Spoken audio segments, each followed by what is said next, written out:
So let me begin this by saying that I love these people. My parents, these people that have been involved in this, most of them, almost 99% of them, I care about. Why would I have ever assumed that some of these people would, the people before this journey started, I love the people that I met on this journey also, but before, we're talking mostly about the fire and right after the fire. Why would I ever assume they would have anything to do with any of that? You know, I thought it was these, what do you call it? The illegal growers in Santa Cruz that had set this up along with Carmen and some, although the person that actually was the one that set the fire has roots in Salinas, so we should remember that too. But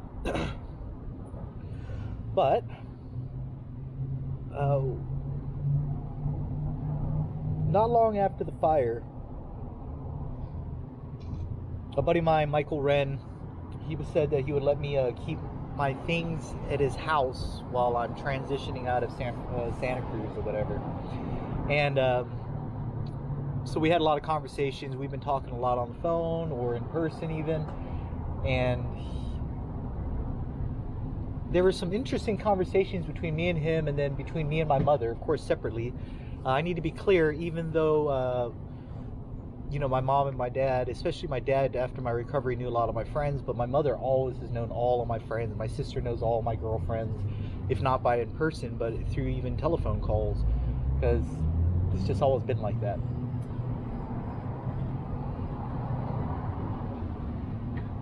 But Michael Wren was somebody, he was a client of mine and a friend, but a client, and he was never any part of that network of telephone calls or anything like that. There's no way that they ever had his number or had any contact. But during this period of time when I was moving things over to his house, there were some conversations that me and my mother was having back and forth, and me and Mike was having back and forth, and they were just strange, identical subjects being brought up in these conversations between two people that I know have never met, that I thought had never met. When I say new, what I mean is that there was never a time that I introduced Michael Wren to my parents or any of my friends, really, because he was a client, and you know, there's a certain amount of confidentiality I think that should be kept. So this is after these conversations, I was like, you know, what do I do? How do I figure out what's going on here? So what I did was I called my mother and I started a huge fight with my mother. This was an intentional situation where I just unleashed on her like a fire tornado. It was actually an extremely disgusting conversation. Like I said, intentional, meant to be. I was kicking the hornet's nest.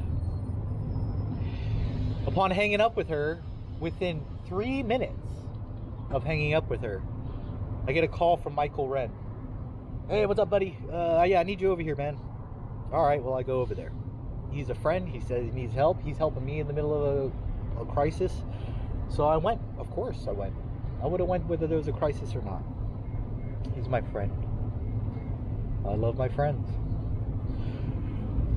So I run over to Prunedale, and he doesn't say anything to me. He's like, oh yeah, let's just go hop in a car. And we go on this quiet ride. He's got a scowl on his face the whole time.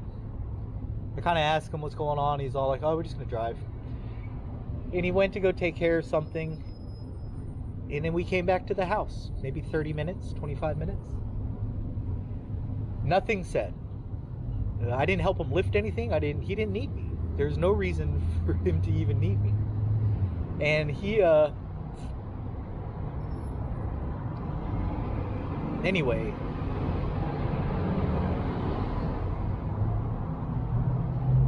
this is how I discovered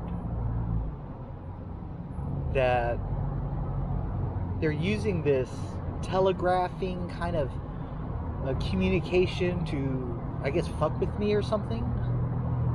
But this is how I found out that